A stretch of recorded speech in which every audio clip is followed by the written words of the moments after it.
Hi, and welcome back to another episode of Life with Jamie and more. Thank you for tuning in for those who have returned for number 3. And welcome to those who have joined us for the first time. Thanks for having a go.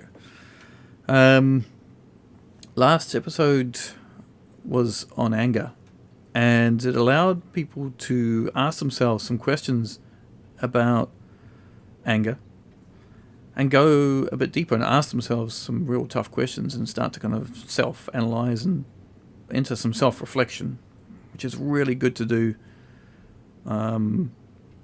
because I think when we do that, things get better. So I'm thrilled that it's actually started the conversations, because when we have these conversations, these uncomfortable conversations, we learn. I learn. And we all become better dads, better people. This episode is about a podcast which really did open my eyes and help me as a dad, as a father. It helped me immensely. The podcast is called Two Peas in a Pod. That's actually spelled Toopea in a pod. Okay. So this podcast was introduced to me by my sister in 2019. And until then, I actually didn't even know what a podcast was. I was blissfully unaware as to what they were. I'd heard them, didn't know what they were at all.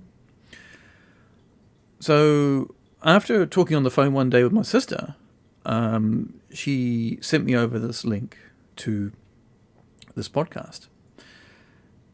She did it because she wanted to help me. She was like, I need to give him something. She could see I was broken. But living in another country makes it really hard to help someone, right? And to kind of be the support that you want to be. So I owe her so much, because I think if she hadn't have sent me that link, I don't know where I'd be. I don't know where I'd be now. I'd be in a very different place, I think. So I want to say thank you to Katrina. Thank you so much for sending me that link.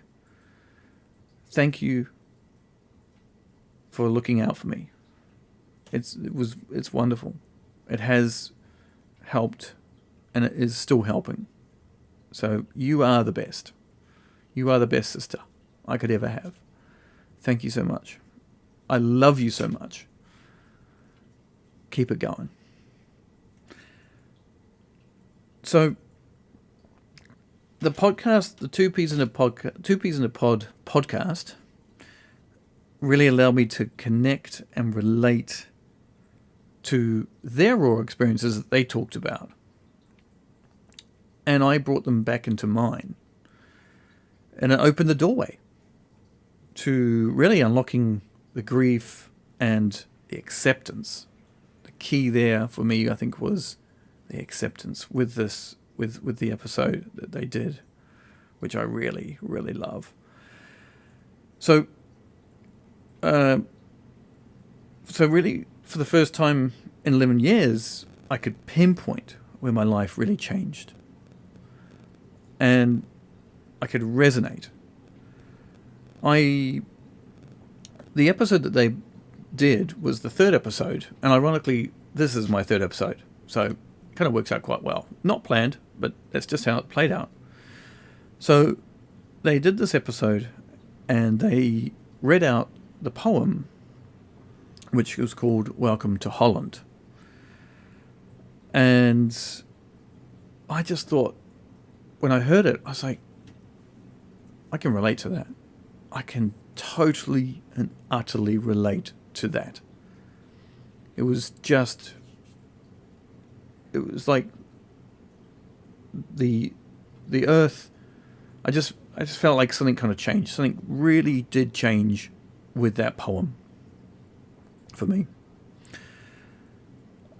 So what happened was I would after hearing this poem is I would sometimes like share it with people, and I would kind of read or try and give them a highlighted version of the poem. And some people would kind of understand it and get it, and others wouldn't. But that was okay. But I did it because I was like, I just want people to understand me. I wanted people to get where the hell I was coming from. So I would like to read it. And it's sometimes when I read it, when I've read it in the past, and I read it this morning when I was preparing for this, and I was like, yeah, like there it is. I started to get emotional. I started to think like this was such a thing that allowed me to move forward and start to deal with acceptance. So here we go. Welcome to Holland by Emily Pearl Kingsley. I'm often asked to describe the experience of raising a child with a disability, to try help people who have not shared the unique experience to try understand it, to imagine how it would feel. It's like this. When you're going to have a baby, it's like planning for a fabulous vacation trip to Italy. You buy a bunch of guidebooks and make your wonderful plans. The Colosseum, the Michelangelo David, the gondolas in Venice. You may learn some handy phrases in Italian. It's all very exciting. After months of eager anticipation, the day finally arrives. Your bags are packed and off you go. Several hours later, the plane lands. The stewardess comes in and says, "Welcome to Holland." Holland, you say? What do you mean Holland? I signed up for Italy. I'm supposed to be in Italy. All my life I've dreamed of going to Italy. But there's been a change in the flight plan. And they've landed in Holland. And there you must stay.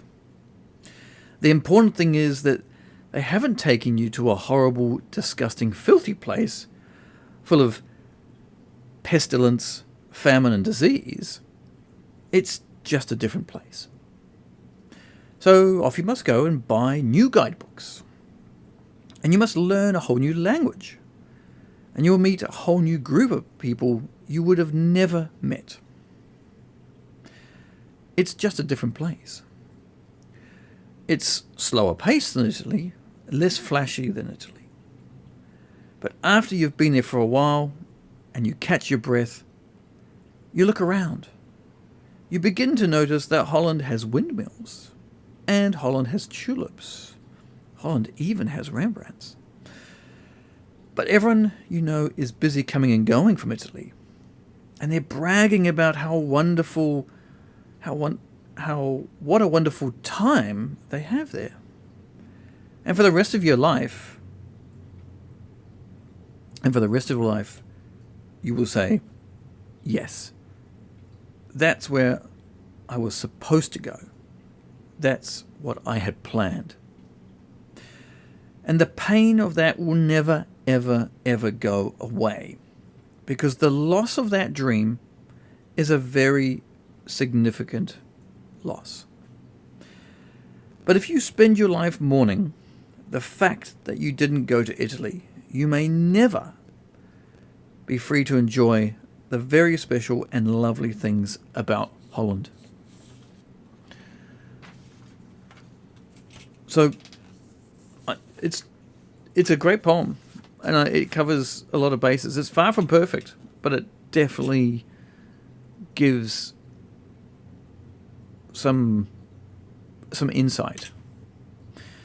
The poem gave me clarity and a sense of what the hell had happened. It allowed me to realize that I was never going to be in Italy. Ever. And Holland was where my tribe was. It allowed me to accept it and move forward. Acceptance as a dad was so mentally important. It allowed me to get my shit together. Start to get my shit together. To realize that I had shit going on. And also knowing that Holland was where my tribe was. My people were there. That's where I could try and connect with people. And all the guidebooks in the world, really, would still not bring Italy to me. So I started to find other dads out there. And I'm still finding dads out there. And as I find these dads, they still need to talk to each other more. They need to find more dads to talk to. I'm sure there are dads who are in Holland who, like me, knew I was not in Italy, right? But also didn't know. I didn't know where the hell I was. I really didn't know. I hope reading this poem has worked in kind of two ways. For those who want to understand why parents with special needs, not just dads, but parents with special needs, sometimes look like they're struggling.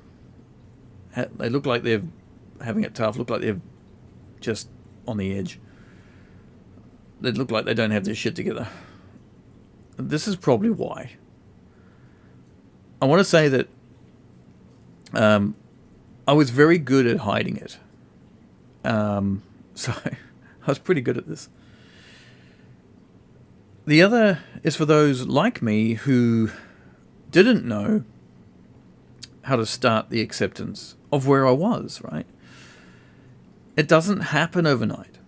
It does not happen overnight. It is a process. It's a pretty slow process, but it's got to start somewhere. And it takes time. And it takes time, and we need help. I needed help. We need help. Podcasts actually really helped me. Like the two peas in a pod, okay? That helped me. And it was two women talking about it, not men. It was two men. Two women talking about it. And that sometimes for guys, that kind of makes it difficult to relate to. For some guys, it's difficult to relate to because it's like, where's the male voice? Where's the men in this? And I suppose that's a lot where I'm coming from with this podcast, because I think that having a father, talk about these things, talk about the challenges that I face, and hearing about dads, real dads, their struggles, their challenges. That's where I want to be. So I want to finish up, and I'd like to say thank you again for listening. I also kind of want to say that if you're a dad listening, you are doing your best as a dad, a father, a human, who gets up every day to try to smell the roses in Holland. I do this. I try to smell these roses in Holland every single day. And sometimes it's really hard. Sometimes it's really hard to go and smell those roses and enjoy those roses. I do know that. I want to let you know that you are an awesome dad. And I have to tell myself that I'm doing okay. I have to tell myself this. Because it's important. And I think it's important mentally for me to tell me myself. And I want to tell you that you are doing well. You are doing okay. And it will, there are challenges, but I'm here. I'm here. And if you need to get in touch. Like, let's talk about it. Okay? I can listen. All right. So we're going to finish up. And that's the third episode. Thanks again. Take it easy. Look after yourself. Be good to yourself. Catch you later.